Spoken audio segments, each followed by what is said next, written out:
प्रिय विद्यार्थियों, आज के लेक्चर में आपका बहुत बहुत स्वागत है। आज हम प्रश्नावली 5A के वह क्वेश्चन देखेंगे। कौन से? क्वेश्चन नंबर 2 का पार्ट नंबर 9 और 10 और उससे आगे के प्रश्न। इसमें आपसे यही पूछा गया है कि ये जो संख्याएं दी हैं या जो श्रेणियां दी हैं, क्या ये समांतर श्रेणी है या नहीं, जो कि हम पिछले लेक्चर्स में इस पर डिस्कशन कर चुके हैं। तो आइए इसे हल करते हैं। देखें, समांतर श्रेणी को पहचानने का सबसे अच्छा तरीका समांतर है। ठीक है, दो संख्याओं या दो पदों के बीच का जो अंतर है, सार्वंतर, उस सार्वंतर को हम ज्ञात करेंगे। यदि समान आता है तो हमारी श्रेणी समांतर श्रेणी है, और नहीं समान आता है तो वो समांतर श्रेणी नहीं है। तो इसे मान लेते हैं पद A1, A2, A3 और A4। तो D निकालते हैं A2 minus A1। A2 minus A1 0.22 minus 0.2, तो ये आपके पास बचे 0.02। ठीक है, इसके आगे एक जीरो बढ़ा लेंगे तो 2 में से 0 घटाया 2 और 2 में से 2 को घटाया 0, तो 0.02। इसी तरीके से हम निकाल सकते हैं A3 माइनस A2, 0.222, 0.22। इसके आगे जीरो बढ़ा लेते हैं तो 2 में से 0 घटाया 2, इस 2 से ये 2 घटाया 0, फिर 2 से 2 घटाया 0, ये तो देखिए 0.02 आया, फिर 0.002 आया, जो कि बराबर नहीं है। क्या लिखेंगे? सार्वंतर बराबर नहीं है,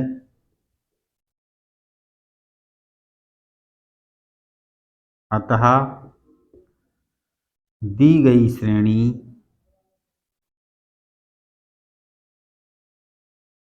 समांतर श्रेणी नहीं है। ठीक, क्लियर है? अगला क्वेश्चन देखें। इसे हम मान लेते हैं A1, A2, A3 और A4। तो सार्वंतर A2 माइनस A1, तो -4 में से 0 घटाओगे तो -4 बचेगा। A3 माइनस A2, तो ये हो गया -8 माइनस -4, तो -8 माइनस माइनस +4, घटाएंगे -8 में से 4 को तो माइनस का, -8 में 4 जोड़ेंगे तो माइनस का 4 बचेगा। अगला A4 माइनस A3, तो -12 माइनस -8, -12 में माइनस माइनस +8, -12 और +8 माइनस के 4। तो यहाँ हम देख रहे हैं कि हर बार हमारा सार्वंतर समान आ रहा है, अतः दी गई श्रेणी,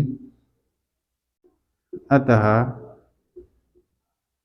दी गई श्रेणी समांतर श्रेणी है। सार्वंतर बताइए, तो इसका सार्वंतर कितना हो गया? -4। आगे के 3 पद बताइए।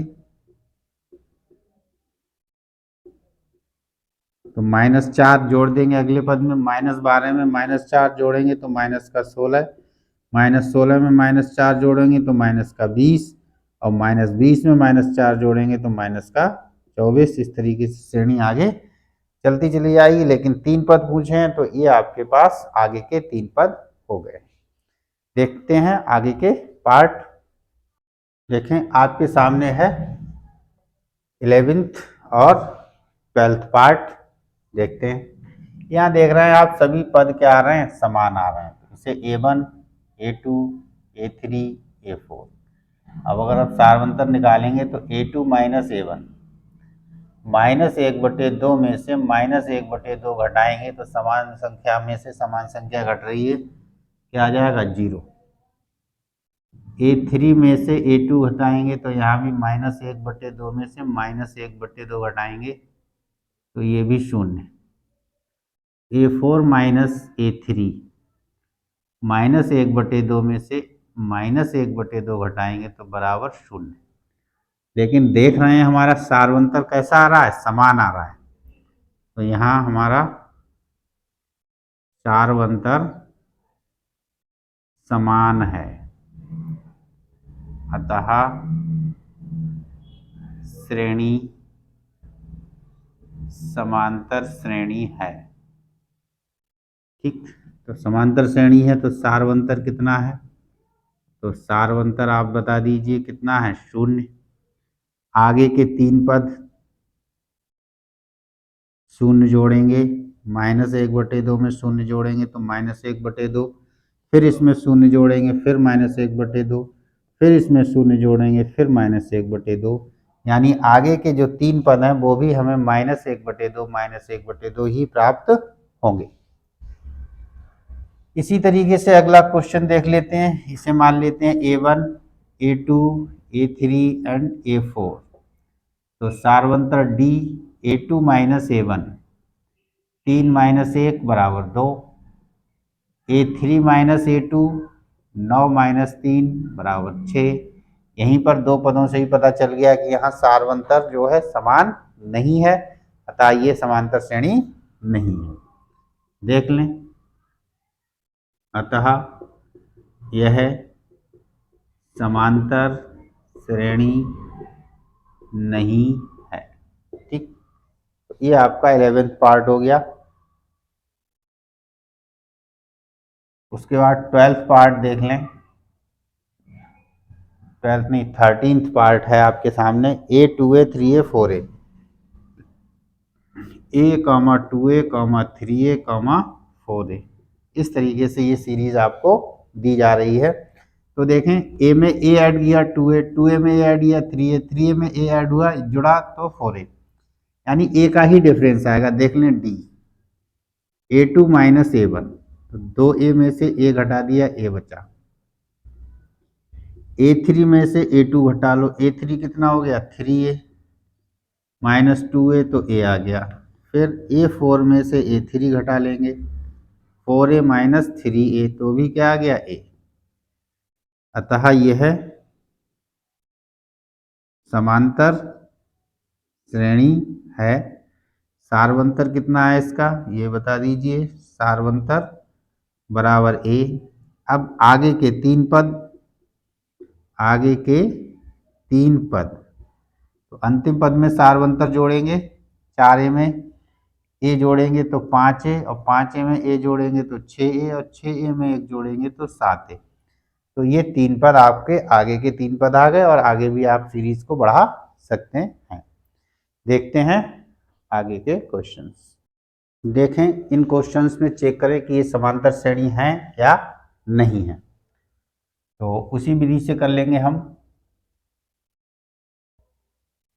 A1, A2, A3 और A4 मान लेते हैं। तो सार्वंतर D A2 - A1, वर्गमूल 6 - वर्गमूल 3। उसके बाद A3 - A2 निकाल लीजिए, वर्गमूल 9 - वर्गमूल 6। और A4 - A3 निकाल लीजिए, वर्गमूल 12 - वर्गमूल 9। तो देखें भाई, वर्गमूल 6 से वर्गमूल 3 घटाएंगे, वर्गमूल 9 से वर्गमूल 6 घटाएंगे, यहाँ से वर्गमूल 3 कॉमन ले लेंगे तो यहाँ बचेगा 3 दूनी 6, वर्गमूल 2 - 1, और यहाँ से वर्गमूल 3 कॉमन लेंगे तो ये बचेगा वर्गमूल 3 माइनस वर्गमूल 2, और यहाँ से वर्गमूल 3 कॉमन लेंगे तो ये बचेगा वर्गमूल 4 माइनस वर्गमूल 3। तो देख रहे हो ये बिल्कुल अलग अलग मान आपके बच रहे हैं। ठीक है, वर्गमूल 3 सभी से कॉमन ले लिया, लेकिन ब्रैकेट आपके अलग अलग आ रहे हैं।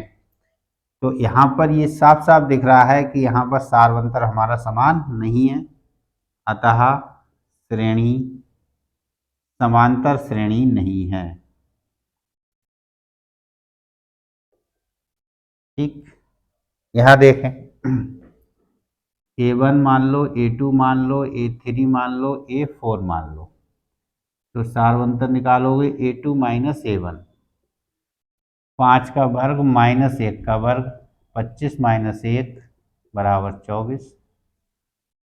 दोबारा निकालेंगे तो A3 - A2 से निकाल लो, 7 का वर्ग माइनस 5 का वर्ग, 49 माइनस 25, ये भी आ गया 24।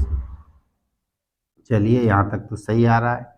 A4 माइनस A2, 73 माइनस 7 का वर्ग, 73 माइनस 49, 13 में से 9 घटा दिए तो बचे 4, 6 में से 4 घटा दिए 2, 24। यानी कि यहाँ पर भी हमारा सारवंतर समान आ रहा है। हालांकि ये सीरीज देखने में लग रही है कि ये समांतर श्रेणी नहीं है, लेकिन वास्तव में ये समांतर श्रेणी है।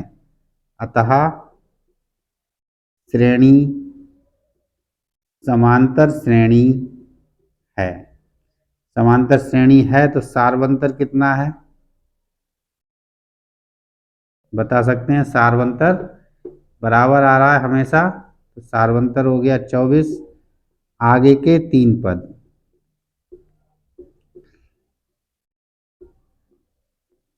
तो आगे के 3 पद के लिए क्या करेंगे? 73 में 24 जोड़ देंगे तो 4 और 3 7, और 7 और 2 9। इसमें 24 जोड़ देंगे तो 7 और 4 11, हासिल 1, और 24 जोड़ेंगे 2 1 3, 9 और 3 12। इसमें 24 जोड़ देंगे तो 4 और 1 5, 2 और 2 4 और 1, तो ये आगे के 3 पद हमें प्राप्त हो जाए।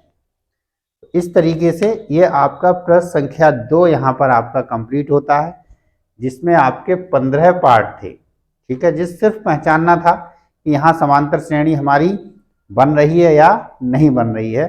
उम्मीद करते हैं अच्छे से आपको समझ में आ गया होगा कि समांतर श्रेणी को हम किस तरीके से पहचानते हैं और सारवंतर किस तरीके से ज्ञात करते हैं। प्रैक्टिस करते रहिए। जिन बच्चों ने चैनल को सब्सक्राइब नहीं किया है, चैनल को अवश्य सब्सक्राइब करें। पढ़ते रहें, खुश रहें। वीडियो देखने के लिए सभी का धन्यवाद।